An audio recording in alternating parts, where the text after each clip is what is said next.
AP ప్రభుత్వం ఉపాధ్యాయుల బదిలీకి రంగం సిద్ధం చేస్తూ ఇప్పటికే ఈ మేరకు ప్రణాళికలు రూపొందించింది. ఉపాధ్యాయ సంఘాలతో చర్చల తర్వాత మార్గదర్శకాలకు తుది రూపం ఇచ్చింది. ఈ నెల 15 నుంచి ఆన్లైన్ ద్వారా ప్రక్రియ చేపట్టేందుకు ప్రభుత్వం ప్రణాళిక రూపొందించింది. సర్వీస్కు ప్రామాణిక తేదీగా మే 31ని నిర్ణయిస్తూ హైకోర్టు ఆదేశాల మేరకు టీచర్లను బదిలీల నుంచి మినహాయించారు. కాగా పోస్టుల హేతుబద్ధీకరణ, బదిలీల ఉత్తర్వులను ప్రభుత్వం విడుదల చేయనుంది. ఏపీలో ఉపాధ్యాయుల బదిలీలు, పదోన్నతుల నిర్వహణకు వీలుగా తుది కసరత్తు జరుగుతుండగా ఈ నెల 15వ తేదీ నుంచి మొదలు పెట్టేందుకు ప్రభుత్వం సమాయత్తమవుతోంది. ఉపాధ్యాయ పోస్టుల హేతుబద్ధీకరణ, బదిలీల ఉత్తర్వులను ప్రభుత్వం త్వరలో విడుదల చేయనుంది. రాష్ట్రంలో బదిలీల చట్టం ప్రకారం మొదటిసారి ఈ ప్రాసెస్ నిర్వహించనుండగా ఈ చట్టాన్ని సవాల్ చేస్తూ కొంతమంది ఉపాధ్యాయులు హైకోర్టును ఆశ్రయించడంతో స్టేటస్ కో విధించింది. దీంతో ఉపాధ్యాయుల పోస్టులకు సంబంధించిన బదిలీలను మినహాయించి మిగతా వాటికి ప్రక్రియ పూర్తి చేయాలని విద్యాశాఖ భావిస్తోంది. ఆప్షన్స్ పెట్టుకునేందుకు మాత్రం వారికి అవకాశం కల్పిస్తున్నారు.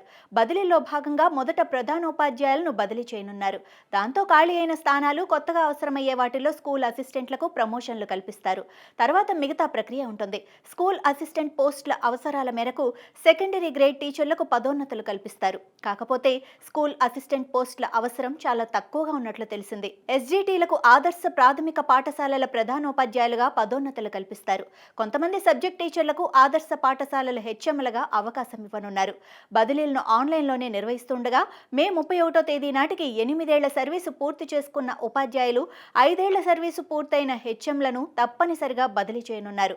2 ఏళ్ల సర్వీస్ పూర్తి చేసుకున్న వారు దరఖాస్తు చేసుకునేందుకు అవకాశం కల్పించనున్నారు. మే 31వ తేదీ నాటికి 2 సంవత్సరాల సర్వీసు మాత్రమే ఉండే ఉపాధ్యాయులకు బదిలీల నుంచి మినహాయించారు. కావాలనుకుంటే వారు దరఖాస్తు చేసుకునేలా వెసులుబాటు కల్పించారు. ఉమ్మడి జిల్లాల వారీగా ఉపాధ్యాయుల సీనియారిటీ లిస్టును విద్యాశాఖ సిద్ధం చేసింది. గత ప్రభుత్వంలో తీసుకొచ్చిన జీవో 117కు ప్రత్యామ్నాయంగా ఇప్పటికే పోస్టుల హేతుబద్ధీకరణ ప్రక్రియ పూర్తి చేశారు.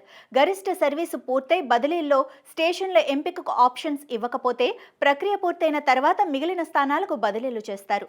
అవసరమైతే చర్యలు కూడా తీసుకుంటారు. ఆదర్శ పాఠశాలలకు ఈ చట్టం నుంచి మినహాయించారు.